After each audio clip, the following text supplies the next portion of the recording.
Welcome back to Your Mac Life. This is the starting point photography segment. Thanks you guys very much for joining me, whether you're tuned in live or listening to the archive. As always, I'm Sean King. I'm Melissa King. Just wanted to reintroduce you. It's been so long since you were here last time. Aw, in case you forget. Anyway, keep going. God, what are you going to be mean for? Huh? What are you going to be mean for? Melissa, I did, You did what? Monty. No, actually, Monty, I didn't. I cooked dinner for my son and packed his lunch for tomorrow You know, and had a drink. You had a drink? What did you have to drink? None of your beeswax. Okay, let's go in. Come wait. on, let's Are go you, into. Are you drinking whiskey? Let's go into the starting point photography Are you segment drinking whiskey? of the show. I'm No. in so much trouble. If she's drinking whiskey, I'm just dead. I'm just a What are you dead going to man. talk about tonight? Dave Mark posted up on Twitter. He said, a few pics I took with a DSLR camera, he said. Love to be able to capture images like this using my iPhone camera, even via Halid camera. Can't find a way to get fast enough focus while on single focal point, e.g. the bird beak. iPhone wants to focus on the fence, not the birds. And let me just cover up my beautiful wife's face and show this to you guys. And this is the picture that Dave is, the image that Dave is talking about. So you can see this cute little bird, bouncing around on his front step. It's got a sesame seed in its beak. And the problem Dave says he's having is the iPhone wants to focus on something else, which makes sense. The issue with regards to this is the fact that the iPhone is trying to get focus on whatever's closest to it. And in these pictures, you can see there is a fence post. What the hell was that? There is a fence post or something in between the bird and and Dave.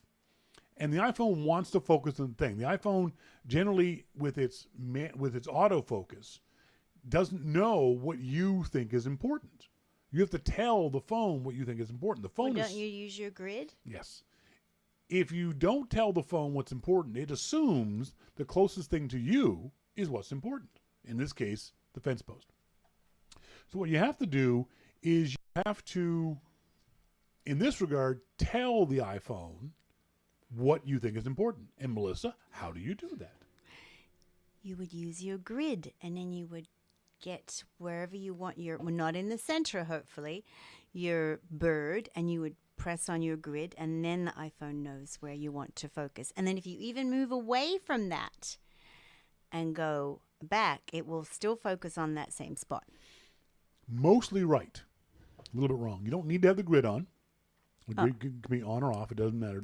The tapping on it works whether the grid's on or off. The tapping works when you tap it, you're telling the phone, that's what I want you to focus on. That spot. If that thing moves, if it's a bird and it moves away, the iPhone is still focused on that spot. Mm-hmm. If you tap and hold, that's what you didn't say before. If you tap and hold and you get that flashing yellow, now the focus will stay on that thing if you move your phone. The focus will not move. If your phone is steady, you tap and hold, and then the bird moves, focus won't move with the bird. It'll stay on that spot. But the square is highlighted on the grid? Yeah, but the grid has nothing to do with this. No. Okay. No, it's okay. What are you going to say? Well, then what's the point of the grid? The grid is a compositional tool. This is tapping and holding is a focus tool. So you use the grid to get your composition so the most important thing isn't in that center of that grid, and gives you an idea of balance of your shot.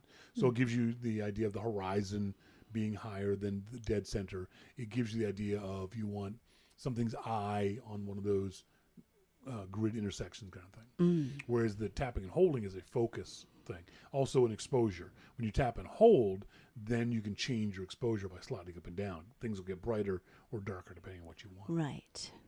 So the issue with this is the iPhone itself. One of the problems that we have is that our iPhones are such good such good cameras, we forget they're still on phones. And what I mean by that is the iPhone is a really, really good camera for a phone. But the more specific you want to get, the less capable the iPhone is. And I'll explain that. So Dave wants to shoot an object that's moving. It's a little bird that's bobbing up and down and hopping around and turning its head left and right. Its eyes are moving. Its head is moving up and down. If things are moving, the iPhone has a difficult time refocusing. When you tap on that bird, the iPhone, not a problem. I'll focus right here in this spot.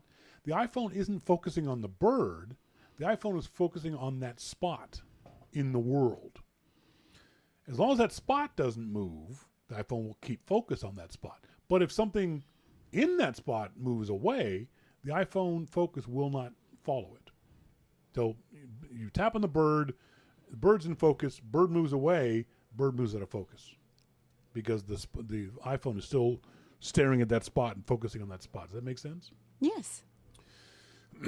So what Dave is trying to do is trying to get very fast focus on a slow focusing device. And that's almost impossible to do. Plus, he's fighting the object that's closest to him, a fence post or a railing. So you're fighting the iPhone. You're doing what I call shooting outside its performance envelope. You're trying to do 0 to 60 in a car that you're trying to do 0 to 60 in 3 seconds in a car that can only do it in 10 seconds. So don't work outside the envelope of the iPhone. Know what your iPhone can do and what your iPhone can't do. It's almost more important. So in this regard, what Dave could do, the first thing I would tell Dave is get away from the fence posts. The fence posts aren't helping your shot compositionally or focus-wise. So if you can, either get your lens closer to the fence post so they move out of the frame, or go stand somewhere else. These are birds and you have sunflower seeds. Those birds will follow you anywhere. That's an easy thing to do. So just get more sunflower seeds, put them somewhere else. The other thing you can do is once you've gotten that confusing focus point of the fence and the railing out of the way, the next thing you can do is tap on that spot again and wait for a bird to hop into the spot and then shoot the photo. As opposed to tapping on the bird and then having the bird move away, tap on the spot and let the bird hop into your frame, into your focus point. And when the bird does, you hit the shutter button. And the other thing is burst mode on your iPhone is always turned on. So you tap and hold on that shutter button, it'll take a bunch of photos. And maybe 1 or 2 or 3 of them in that group of photos that you took will be the photo that you wanted. This is where the iPhone doesn't work as well as people's expectations of it. One thing I always notice when I see a lot of these photos shot on iPhone kind of things, quite often they're very well lit and they're still life. The thing in them isn't moving. I don't think I've ever seen a shot on iPhone winner of a horse running by, or a race car, or a bird flying, because the iPhone doesn't do that very well. It can't capture movement by changing its focus very well in that manner.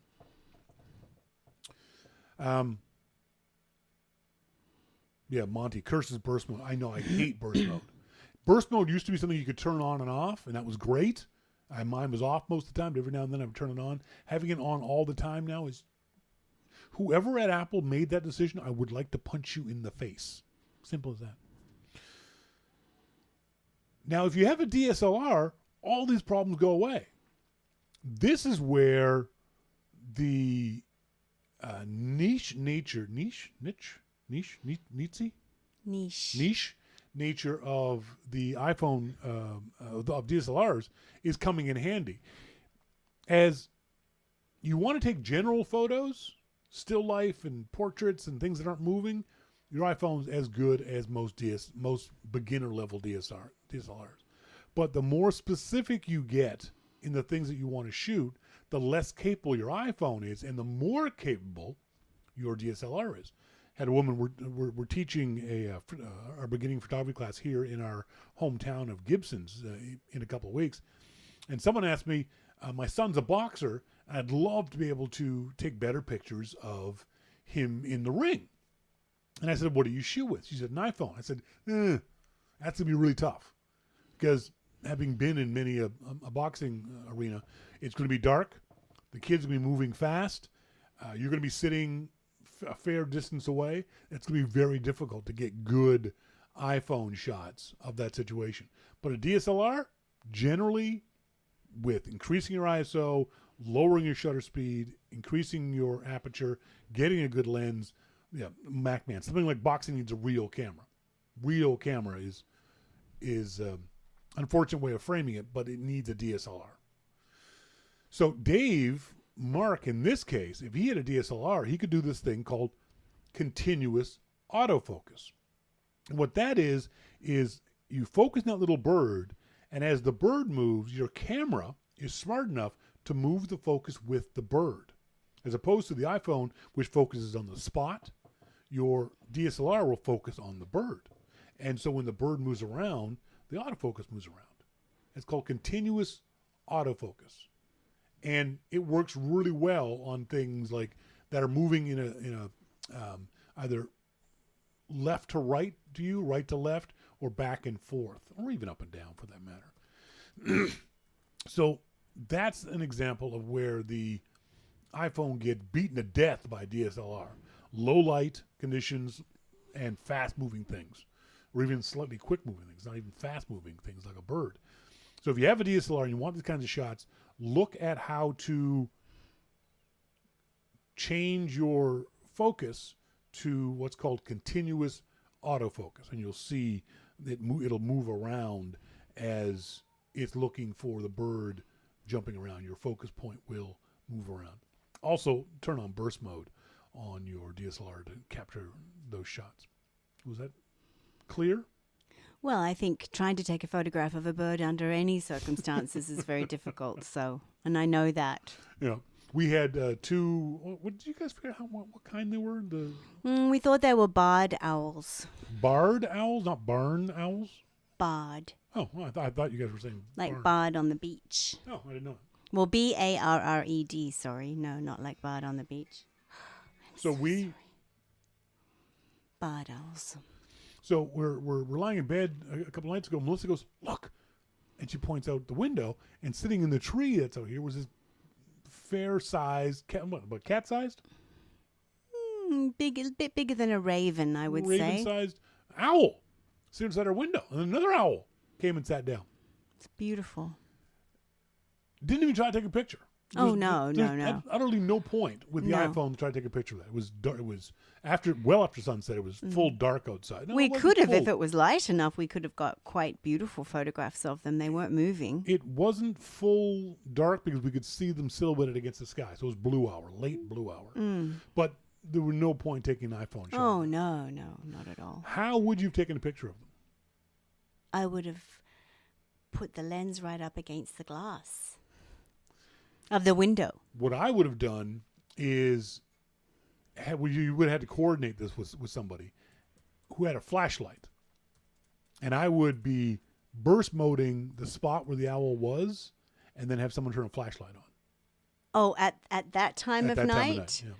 Oh. The flashlight might have scared them away, but you might have gotten a couple of shots before they flew off. Mm-hmm. That's the only way you can do that. Now, if you had a DSLR, even then it would have probably been too dark for a DSLR, but you could have increased your ISO, which increases the light sensitivity of your camera's sensor.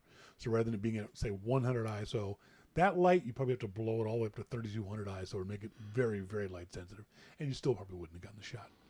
Those are the kind of shots that once you learn more about photography, once you learn what your camera can and can't do, those are the shots you wouldn't bother even trying to get. You wouldn't waste your time trying to get that shot. You just want to enjoy the moment. Exactly. I mean, it was beautiful to see them there. Recognize that you can't get the picture and just enjoy the moment, as opposed to fiddling with cameras, whether it's ISO, DSLRs, or iPhones, trying to take this. Don't. Oh, no, because then you miss the opportunity. Then you miss the beauty watching these two creatures outside of the window. Mm-hmm. That's right. That's why I didn't even bother trying to get a photo of it. Oh, yeah. No, it was just a treat.